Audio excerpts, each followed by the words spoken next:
ஆண்டவராய் இயேசு கிறிஸ்து நாமத்தில் உங்களுக்கு என்னுடைய அன்பின் வாழ்த்துக்கள். என்னுடைய யூடியூப் செய்திகளை கேட்டு வருகிற உங்களுக்கு என்னுடைய பாராட்டுக்கள், என்னுடைய நன்றியை உரித்தாக்குகிறேன். குறுஞ்செய்திகளாக வருகிற இந்த செய்திகள் உங்களுக்கு மிகுந்த பலனை அளிக்கும் என்ற நம்பிக்கையில் இந்த செய்திகளை உங்களுக்கு நான் ஆயத்தப்படுத்தி வருகிறேன். இந்த செய்திகளை புரிந்து கொண்டு அதனுடைய அடிப்படையில் நீங்கள் வேதத்தை தியானிக்கும் போது அது உங்களுக்கு மிகப்பெரிய ஒரு பலனை கொடுக்கும் என்று கர்த்தருக்குள் நான் நம்புகிறேன். கடந்த பதிவில் ஒவ்வொரு புத்தகத்தை குறித்தும் அதனுடைய பேக்ரவுண்ட், அதனுடைய முக்கியமான கருத்துக்கள் என்ன, சாராம்சங்கள் என்ன என்பதை குறித்து பல தகவல்களை உங்களோடு நான் பகிர்ந்து கொண்டேன்.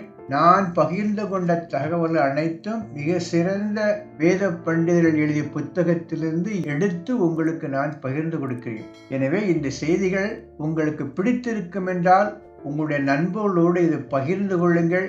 அடியனுடைய இந்த சின்ன ஊழியத்தை நீங்க உற்சாகப்படுத்தும்படியாக உங்களை அன்போடு கேட்டுக்கொள்கிறேன். இந்த பதிவில் நான் தியானிக்கக்கூடிய புத்தகம் எதுவென்றால், ரோமாபுரி சபைக்கு பவுல் எழுதிய கடிதத்தை குறித்து நான் சற்று சுருக்கமாக தியானிக்கலாம். இந்த செய்தி என்பது 2 பகுதிகளாக வரும்.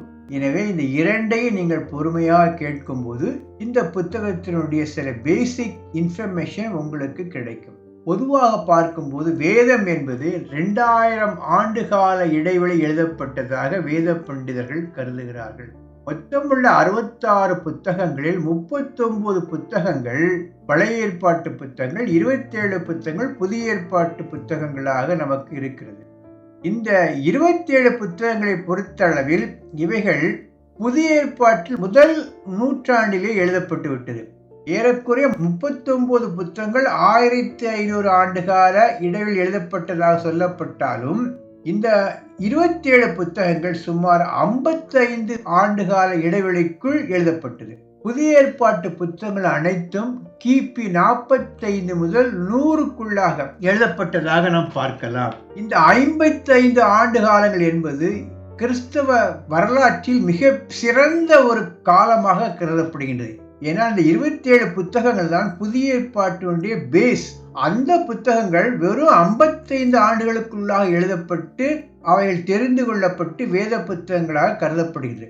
இந்த 27 புத்தகங்களை பார்க்கும்போது முதல் 3 நற்செய்தி நூல்களை தவிர மற்ற அனைத்தும் நிருபங்களாக, கடிதங்களாக நமக்கு கிடைத்திருக்கிறது. கடிதங்களை பொறுத்தளவில் மிக நீண்ட கடிதம் எதுவென்றால் பவுல் ரோமாபுரி சபைக்கு எழுதிய அந்த கடிதம் தான். இதுதான் லாங்கஸ்ட் லெட்டர். இந்த ரோமாபுரிக்கு எழுதிய இந்த கடிதம் என்பது மிக சிறந்த பவுலுடைய கடிதங்களில் ஒன்றாக கருதப்படுகின்றது. ரோமாபுரி நகரம் என்று பார்க்கும் பொழுது அது உலக பட்டணங்களில் அந்த காலத்தில் மிக சிறந்த பட்டணமாக, மிக பெரிய பட்டணமாக, கலாச்சாரத்தில் மற்ற எல்லா வகையிலும் உயர்ந்து காணப்படுகின்ற ஒரு நகரமாக காணப்பட்டது. மிகுந்த பாவங்களும் செல்வ செழிப்பும் உள்ள நகரமாக இந்த ரோமாபுரி பட்டது. இந்த கடிதத்தை பவுல் எழுதுவதற்கு முன்பாக அவர் ரோமாபுரியில் உள்ள சபைக்கு சென்றதாக வரலாற்று குறிப்புகள் இல்லை. தான் போகாத, தான் ஸ்தாபிக்காத சபைக்கு தான் இந்த கடிதத்தை அவர் எழுதுகிறார். அடுத்தபடியாக பார்க்கும் பொழுது இந்த கடிதத்தை குறித்து சில முக்கியமான வேத பண்டிதர்கள் சொல்கின்ற கருத்தை நாம் பார்க்கலாம். என்றால் அவர் சொல்கின்ற கருத்து இந்த கடிதத்தை நாம் படிக்க மென்மேலும் உற்சாகப்படுத்தும். மார்ட்டின் லூத்தர் அவர்களுக்கு 2 கடிதங்கள் மிகவும் பிடித்தமான கடிதங்கள். ஒன்று கலாத்திய சபைக்கு அவர் எழுதிய கடிதம், இன்னொன்று ரோமாபுரிக்கு எழுதிய அவருடைய கடிதம். இந்த 2 கடிதங்கள் தான் மார்ட்டின் லூத்தருக்கு மிக பிடித்தமான கடிதம். ரோமாபுரி சபைக்கு பவுல் எழுதிய இந்த கடிதத்தை பொறுத்தளவில் இந்த கடிதத்தில் சொல்லப்பட்ட கருத்துக்களின் அடிப்படையிலே தான் விசுவாசத்தினால் நீதிமான் பிழைப்பான் என்கிற கருத்தை அவர் வலியுறுத்தி சொல்வதாக எடுத்துக்கொள்ள வேண்டும். அந்த அளவுக்கு இந்த நிருபத்தில் சொல்லப்பட்ட கருத்துக்களை மார்ட்டின் லூத்தர் உள்வாங்கி இருந்தார். மேலும் அவர் சொல்கின்ற காரியம் என்னவென்றால், இந்த நிருபத்தை ஒரு சுத்தமான நற்செய்தி நூல் என்று சொல்கிறார். It is a purest gospel என்று சொல்கிறார். அந்த அளவுக்கு இந்த ரோமாபுரி சபைக்கு எழுதின இந்த கடிதத்தில் நற்செய்தியை பற்றியுள்ள தெளிவான, சுத்தமான, களங்கமில்லாத ஒரு அர்த்தம் கொண்ட பகுதிகள் அநேகம் காணப்படுவதாக எடுத்துக்கொள்ளலாம். காஸ்பல் என்பதற்கு பேஸே இந்த நிருபத்திலிருந்து தான் எடுத்துக்கொள்ள வேண்டும் என்பது பல வேத பண்டிதருடைய ஆழ்ந்த சிந்தனையாகும். அடுத்ததாக பார்க்கும் பொழுது J.A. பேக்கர் என்கிற மிகப்பெரிய வேத பண்டிதர் சொல்லும் போது all roads in the Bible leads to Romans. வேதத்தில் உள்ள எல்லா புத்தகங்களும் ரோமாபுரிக்கு பவுல் எழுதிய அந்த கடிதத்தை நோக்கி செல்வதாக சொல்கிறார். அப்படி என்றால் வேதத்தில் ஒவ்வொரு பகுதிகளுக்கும் ஆதாரமாக இருப்பது இந்த ரோமாபுரி சபைக்கு பவுல் எழுதிய இந்த கடிதம் என்று எடுத்துக்கொள்ளலாம். அடுத்தபடியா பார்க்கும் பொழுது கால்வின் என்கிற மிகப்பெரிய வேத பண்டிதர் சொல்லும் போது சொல்கிறார், இதில் உள்ள ஒவ்வொரு பக்கமும் முழுமையான வேதத்தை புரிந்து கொள்ளக்கூடிய ஒரு பக்கமாக காணப்படுவதாக சொல்கின்றார். 22 ஒரு பக்கத்தையும் படிக்கும் போது அந்த பக்கமானது வேதத்தை முழுமையாக படிப்பதற்கு ஒரு ஆதாரமாக இருக்கிறது என்று கால்வின் அவர்கள் இந்த நிருபத்தை குறித்து எழுதியிருக்கிறார். இப்படி பல்வேறு வேத பண்டிதர்கள், வேத அறிஞர்கள் இந்த கடிதத்தை குறித்து சிறப்பான ஒரு வர்ணனைகள் எழுதியிருக்கிறார்கள்.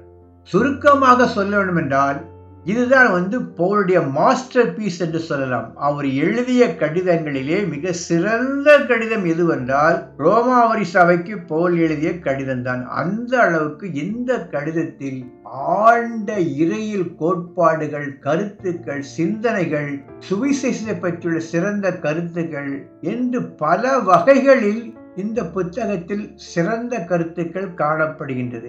எனவேதான் பவுல் எழுதிய கடிதங்களிலே மிக சிறந்த கடிதமாக ரோமாபுரி சபைக்கு பவுல் எழுதிய இந்த கடிதம் அறியப்படுகிறது. அடுத்ததாக நாம் பார்க்கக்கூடிய காரியம் என்னவென்றால் இந்த புத்தகத்தில் சில முக்கியமான வார்த்தைகள் சொல்லப்பட்டிருக்கிறது. மற்ற எல்லா நிருபங்களிலும் காணப்படுகிறதை விட இந்த புத்தகத்தில் சில குறிப்பிட்ட வார்த்தைகள் அநேக தடவை வருகிறது. முதலாவது பார்க்கும் பொழுது காட், தேவன் என்கிற வார்த்தை ஏறக்குறைய 153 தடவை இந்த கடிதத்தில் வருகிறது. அடுத்தபடியா பார்க்கும்பொழுது கிறிஸ்து என்கிற வார்த்தை 65 தடவையும், லார்ட், கர்த்தர் என்கிற வார்த்தை 43 தடவையும் வருகிறது. இந்த ஒரு குறிப்பிட்ட நிருபத்தில் மட்டும் இத்தனை தடவை தேவன், கடவுள், கர்த்தர், இயேசு கிறிஸ்துங்கிற வார்த்தை அநேக இடங்களில் காணப்படும் பொழுது இந்த நிருபம் என்பது தேவனை மையப்படுத்தி எழுதியதாக கருதி கொள்ள வேண்டும். அடுத்தபடியா பார்க்கும் பொழுது பிரமாணங்களை குறித்து ஏறக்குறைய 72 இடங்களில் வருகிறது. பிரமாணம் என்றால் என்ன, பிரமாணத்தினால் நாம் நீதிமானாக்கப்பட முடியுமா, யூதருடைய பிரமாணங்கள் என்ன என்பதை குறித்து பல அடிப்படையான கருத்துக்கள் இந்த நிருபத்தில் காணப்படுகிறது. அடுத்ததாக பார்க்கும் பொழுது பாவம், சின், பாவங்கிற வார்த்தை 48 தடவை இந்த நிருபத்தில் காணப்படுகின்றது. பாவம் என்பது ரட்சிக்கப்பட்டவர்களும் சரி ரட்சிக்கப்படாதவர்களுக்கும் பொதுவான ஒரு காரியமாக இந்த புத்தகத்தில் அறியப்படுகிறது. சுருக்கமாக சொல்ல வேண்டும் என்றால் இந்த புத்தகத்தை பொறுத்தளவில் Christians are justified by faith but they will be judged by the work. தேவனை பற்றி விசுவாசத்தினாலே அவர்கள் நீதிமான்களாக்கப்படுகிறார்கள் என்பது எவ்வளவு உண்மையோ அதே போல அவர்கள் தங்கள் கிரியையினால் நியாயந்தீர்க்கப்படுகிறார்கள் என்ற சத்தியத்தை இந்த நிருபத்தில் நாம் தெளிவாக அறிந்து கொள்ளலாம். அடுத்தபடியா பார்க்கும் பொழுது ஃபெய்த் என்கிற வார்த்தை 40 தடவை இந்த நிருபத்தில் வருகிறது. யூதர்களையும் புறையினத்தாரையும் இணைக்கக்கூடிய வார்த்தையாக இந்த விசுவாசம் என்கிற வார்த்தை காணப்படுகிறது. தேவன் மீது வைத்துள்ள விசுவாசத்தினாலே யூதர்களும் யூதர் அல்லாத புறஜாதியாரும் இணைக்கப்படுகிறார்கள். இப்படி சில குறிப்பிட்ட வார்த்தைகள் அதிகமாக காணப்படுகின்றது. அடுத்தபடியா பார்க்கும் பொழுது தேவனுடைய நீதி, the righteousness of God, நீதிமானாக்கப்படுகிற அனுபவம், பசுத்தமாக்கப்படுகிற அனுபவம், மகிமையடையக்கூடிய அனுபவம் என்று இந்த கருத்திலும் அதிகமான தடவைகள் இந்த வார்த்தைகள் வருவதாக அறிந்து கொள்ளலாம். முழுக்க முழுக்க பார்ப்போம் என்றால் ஒரு கிறிஸ்தவ வாழ்க்கை அடிப்படையான காரியங்களை குறித்து இந்த நிருபத்தில் நாம் பார்க்கக்கூடிய காரியமாக இருக்கிறது. அடுத்ததாக நாம் பார்க்கக்கூடிய காரியம் என்னன்னா, வில்லியம் பார்க்லே என்ற மிகப்பெரிய வேத பண்டிதர் சொல்கிற காரியம் என்னவென்றால் இது ஒரு காம்ப்ளிகேட்டட் புக்காக இருந்தாலும் இது சுருக்கமாக படிக்கக்கூடிய வழிமுறைகளை சொல்லித்தாரார். எப்படி என்றால் இந்த புத்தகத்தை 4 பிரிவாக பிரிக்கலாம். 1 முதல் 8 வரை உள்ள அதிகாரங்கள் தேவனுடைய நீதி, அவருடைய பரிசுத்தம், விசுவாசிகளை நீதிமானாக்கிற காரியம் போன்ற பல காரியங்கள் குறித்து 1 முதல் 8 வரை உள்ள அதிகாரங்களில் காணப்படுகின்றது. அதாவது சொல்ல வேண்டும் என்றால் சுவிசேஷத்தை பற்றியுள்ள ஆழ்ந்த கருத்துக்கள் இந்த முதல் 8 அதிகாரங்களில் காணப்படுகின்றது. அடுத்ததாக 9 முதல் 11 வரை உள்ள அதிகாரங்கள் யூதர்களை போக்கஸ் பண்ணி எழுதியிருப்பார். யூதர்களை தேவன் எப்படி தெரிந்து கொண்டார், தேவன் அவளை கைவிட்டு விட்டாரா, அவருடைய எதிர்காலம் என்ன, புறஜாதியுடைய நிறைவு என்ன, இதை பற்றின பல காரியங்கள் யூதர்களை பற்றியுள்ள அடிப்படையான தகவல்களை இந்த அதிகாரங்களில் பார்க்கலாம். வேத வாக்கியங்களும் அனைத்தும் யூதர்களுக்கு ஒப்புக் கொடுக்கப்பட்டது, கையளிக்கப்பட்டது விட்டது என்கிற மிகப்பெரிய ஆழ்ந்த கருத்துக்கள் எல்லாம் இந்த புத்தகத்தில் தான் காணப்படுகின்றது. அடுத்ததாக பார்க்கும்போது 12 முதல் 15 வரை உள்ள அதிகாரங்கள் பிராக்டிக்கலா கிறிஸ்தவர்கள் எப்படி வாழ வேண்டும் என்கிற கருத்தை கொண்டதாக இருக்கிறது. அடுத்ததாக பார்க்கும் பொழுது இறுதி அதிகாரம் என்பது தனிப்பட்ட நபர்களுக்கு வாழ்த்துதல் சொல்லக்கூடிய ஒரு அதிகாரமாக காணப்படுகின்றது.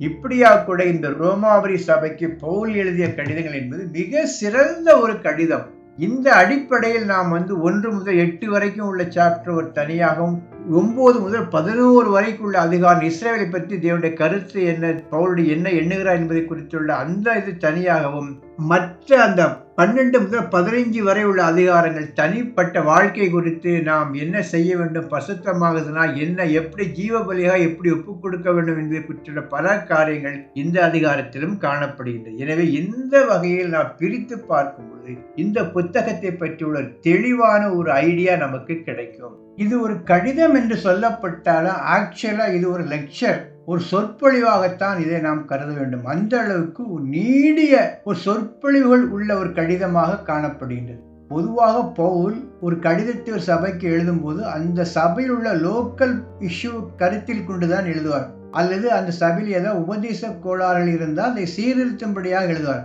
ஆனா இந்த சபையை பொறுத்தவரை எந்த விதமான லோக்கல் இஷ்யூஸோ உபதேச கோளாறுகளோ இல்லை.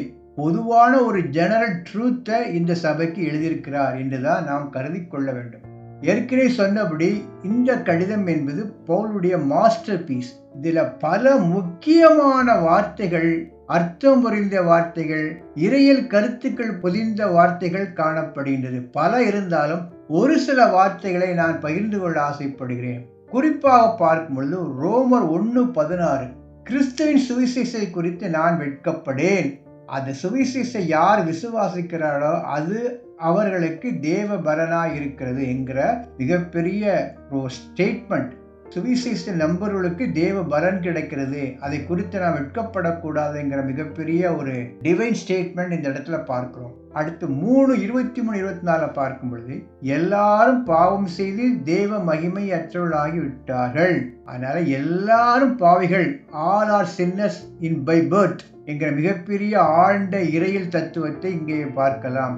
ஆனால் இலவசமா அவருடைய கிருபையினாலே கிறிஸ்து இயேசுவுள்ள மீட்பை கொண்டு நீதிமான்களாக்கப்படுகிறோம் என்கிற வார்த்தை நாம் பார்க்கலாம். ரோமர் 4:8 பார்க்கும் பொழுது எவருடைய அக்கிரமங்கள் மன்னிக்கப்பட்டதோ, எவருடைய பாவங்கள் மூடப்பட்டதோ அவர்கள் பாக்கியவான்கள், எவனுடைய பாவத்தை கர்த்தர் எண்ணாதிருக்கிறாரோ அவன் பாக்கியவான் என்று தாவீது பழைய ஏற்பாட்டு சொன்ன வார்த்தை இங்கே கோட் பண்ணி பாவ மன்னிப்பின் மாண்பை சிறப்பாக எடுத்து கூறுகிறார். அடுத்ததா முக்கியமான ஒரு வார்த்தை 7:18-19-20 பார்க்கும் பொழுது நான் நன்மை செய்யணும்னு ஆசைப்படுறேன், ஆனால் என்ன செய்ய முடியல.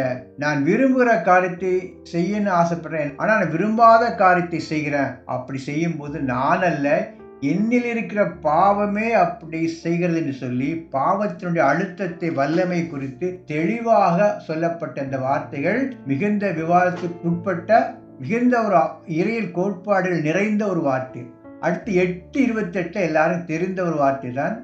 அன்றியும் அவருடைய சித்தத்தின்படி அழைக்கப்பட்டுள்ளாய், தேவனுடைய அன்புகோர்களுக்கு சகலமும் நன்மைக்கு ஏதுவாக நடக்கிறது என்று அறிந்திருக்கிறோம் என்று எல்லாரும் விரும்பக்கூடிய ஒரு வார்த்தை 8:28. அடுத்ததாக பார்க்கும்போது 8:34 ஆக்கினைக்குள்ளாக தீர்க்கிறவன் யார், கிறிஸ்துவே மரித்தார், அவரே எழுந்தும் இருக்கிறார் சொல்லி சுவிசேஷத்தை நம்புறவர்களுக்கு, இயேசு கிறிஸ்து நம்புகிற மக்களுக்கு ஆக்கினை தீர்ப்பு கிடையாது, நோ கண்டம்னேஷன்ங்கிற ஒரு டிவைன் அஷூரன்ஸை இங்க நாம் பார்க்கலாம்.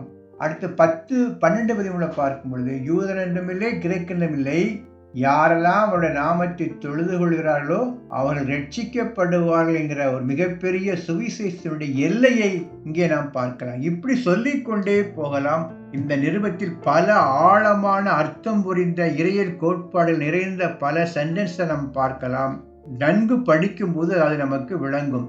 எனவே இந்த செய்தி உங்களுக்கு பிடிச்சிருந்தா நீங்க ஷேர் பண்ணுங்க, லைக் கொடுங்க, மற்றோடு பகிர்ந்து கொள்ளுங்கள். இதுவரைக்கும் என்னுடைய சேனலை சப்ஸ்கிரைப் பண்ணாதவங்க சப்ஸ்கிரைப் பண்ணுங்க. இந்த நிருபத்தினுடைய அடுத்த பகுதியை பின்னால் பார்க்கலாம். கர்த்தர் உங்களை ஆசீர்வதிப்பாராக. ஆமென்.